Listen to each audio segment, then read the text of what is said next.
Today I want to talk about the good, the bad and the ugly when it comes to searching for property online, because we've certainly come a long way from the old days where we used to circle the classifieds in the newspaper and the agent controlled all of the information, because it's certainly changed with the internet now.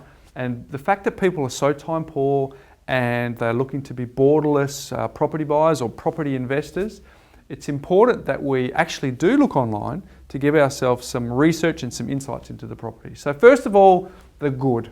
And for me, it's the big marketplace. If you think about realestate.com.au, you think about Domain, you think about home sales, that is where the market is. Now granted, you still get the agent who advertises in the local newspapers, and they still will advertise in the local magazines to expand the exposure to the property. But the majority of the agents are putting it online. So it's where the market actually exists. So that's my number one good. If you're not looking online, you're missing most of the market. Now, those portals make it very quick, easy and convenient for you to look at these properties. Can you imagine trying to see the insides of properties like you can now on multiple properties? In an hour, you can look at scores of properties. But if you're physically walking around, chances are 2, 3, maybe 4 at best. So it's just very, very quick, easy and convenient to look online. Now the other thing is you get a very quick snapshot, a very comprehensive overview. You've got the description, you've got the floor plan, you've got heaps of photos, you've got a map in terms of the context of where this property is in the overall of the suburb. So you're getting lots and lots of information in a very quick snapshot to determine, hey, look, I don't want to be in that part of the suburb. If you're looking at the map, or you look at some photos and say that colour scheme doesn't actually work for me. So it's very, very fast and accessible, that information. Now, there's also a lot of free information that you can get. Rentals, sales data, suburb history, all of that information makes it very easy for you to, particularly if you don't know the suburb or you're researching some new opportunities for new suburbs. That data makes it very, very easy for you to gather, but it would be very, very difficult, probably I would argue almost impossible to do that manually. The aggregation of that information that happens online is unbelievably good. The other thing that's really good is you can get a virtual tour. I mean, if I'm sitting in, let's say I'm in Perth and I want to look at a property in Adelaide or Brisbane or Canberra, I can do a virtual tour very easily. And the obvious ones is to go on Google Maps and have a look at Street View. But a lot of people don't realise the power of Google Earth. I can actually do a flyover within the suburb. I can change the orientation that I'm looking. I can zoom in very, very quickly whilst getting into Street View. So that virtual tour is something that you actually can't do physically inspecting. You would need to have a drone or a helicopter just to even get that bird's eye view that you can actually get online. Now, also researching the locals, the suburb and the location and where are the schools and what are the local businesses and where can I go and get a cup of coffee and what's the local park? I mean, what am I going to do in the suburb when I'm not working? What am I going to do in my leisure time? What are the businesses I'm going to interact? What are the types of people, the demographics? I can get all of that online, which you just cannot do if you're doing a physical inspection. Where do you get access to that information really, really quickly? And the final thing for me is 24/7. Let's say you're a shift worker and you get home at midnight. You don't have to wait till tomorrow to start looking at real estate. You can get online straight away and you can be looking until 2 a.m. in the morning. It is 24/7 research that you can do straight away, and that will never change. So there's lots and lots of good things that come from searching online. In terms of the bad things, searching is not researching.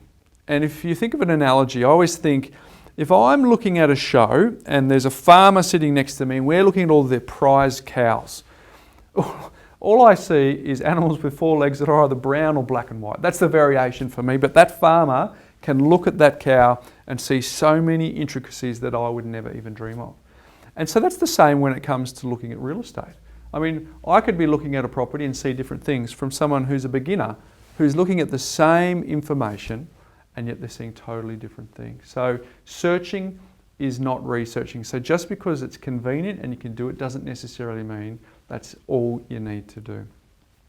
The other thing is the agent is always putting their best foot forward. So their number one goal is to get you to inspect the property. They want you to get out of your seat, get in your car and go and have a look through the property.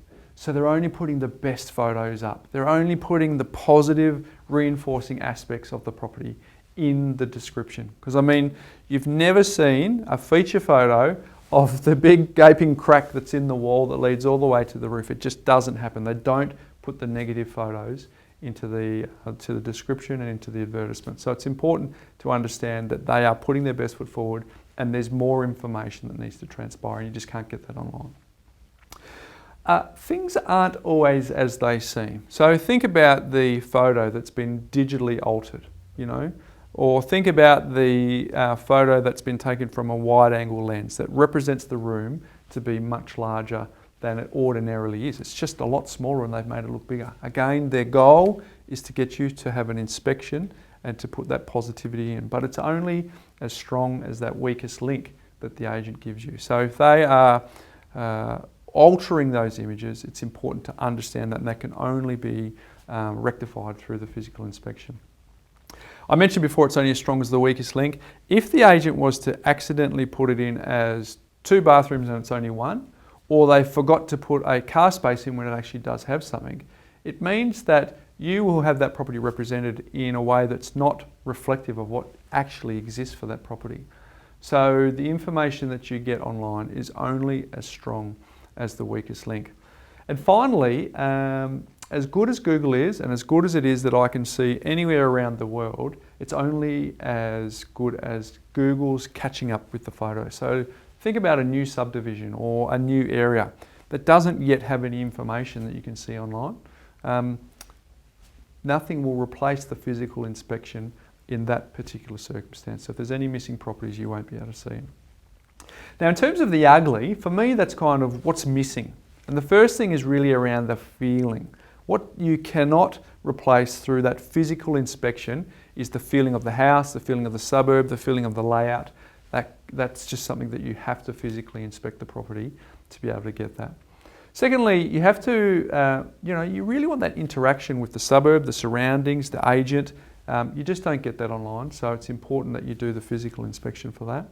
And of course, the local knowledge. You want to talk to the people in the area. For me specifically, I like to go and talk to the neighbours. And I want to ask them some intel. What do you know about why they're selling? Because remember, my number one priority is to find out what the vendor's motivation is. And I could probably quickly fast track that if I talk to some people in the area who know these people are about to move out, and I might get some really great intel. And I just cannot do that by searching online. And of course, the final thing is around full disclosure. I mean, you are still going to need to talk to the agent and ask them specifics about a property that you just don't know. There might be stuff in the contract that you need to find out. There might be some specifics about why is the vendor selling. You need to actually find that information out through talking to the agent and inspecting the property. You just can't get that information from searching online. So there you have it. The good, the bad, and the ugly. And I guess we've come a very long way since those days when we used to circle in red around the properties in the classifieds. And I think importantly, what we can do is a lot of preparation online. We can do a lot of DD sitting out in front of our computer in our chair, but nothing will beat a physical inspection. And importantly, it doesn't necessarily have to be a physical inspection by you. It can actually be a physical inspection by someone that you trust within the transaction. It could be a friend, a trusted relative, or it could be a professional like a buyer's agent who can inspect that property on your behalf. But the main point here is I wouldn't buy property sight unseen without having your representative check the property physically. Because we've got to remember it's a high value transaction, it's very expensive. So it's important that we get it right because the recycle costs of getting it wrong are very, very expensive. So there you go, the good, the bad, and the ugly when it comes to searching online. So why don't you leave me a comment below and let me know what you think about this.